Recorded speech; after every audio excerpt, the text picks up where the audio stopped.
अगदी मनापासून खूप खूप धन्यवाद।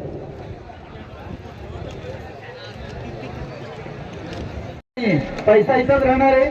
तुमचं जे आज हे प्रेम बघितलं मी, माझं मन भरून आलं आणि मी या प्रेमासाठी काही पण करीन। तुमची साथ असेल तर तुम्ही फक्त बोला, मी त्या स्वतःला तुमचं वागत असेल। तसेच माझं मी सामाजिक कार्य पण इथं करतो। कोणाचे काय अडलेलं असेल, हॉस्पिटलची काय कामं असतात, पोलीस स्टेशन दरम्यानची काय कामं असतात, तहसीलची काय कामं असतात, कुठल्याही अडचणी असतील त्यासाठी मदतीला उभा असतो।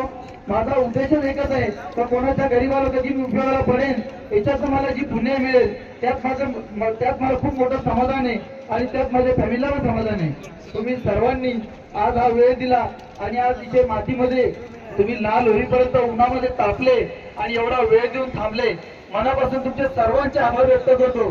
खूप खूप धन्यवाद व्यक्त करतो। खूप खूप धन्यवाद मनापासून, खूप खूप सर्वांचे धन्यवाद।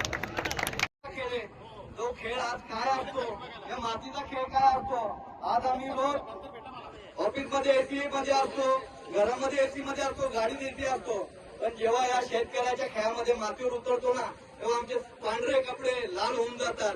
आमचा स्वतःचा कळत नसतो हा खेळाचा नाच आहे। आज अखंड महाराष्ट्राला आणि अखंड देशातील जेवढे फॅन फॅमिली कुटुंबांनी प्रेम दिलाय, एक कुटुंब म्हणून, एक भाऊ म्हणून, मुलगा म्हणून, माझ्या सगळ्या माता भगिनींनी, मायमाऊलींनी, माझ्या मित्रपरिवारांनी मला खूप प्रेम दिलाय।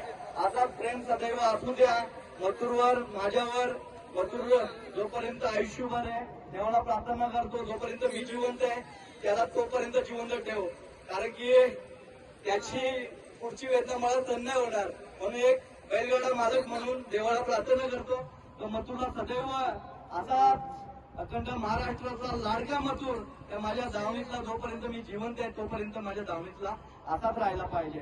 महादेवाला मी प्रार्थना करतो, या महादेवाच्या आशीर्वादाने आज माझ्या कुटुंबाला, माझ्या गावाला, माझ्या शहराला, माझ्या मुंबईला, या घाटावरतील जेवढी माझी शेतकरी बांधव आहेत, जी माझी जनता आहे, त्या जनतेने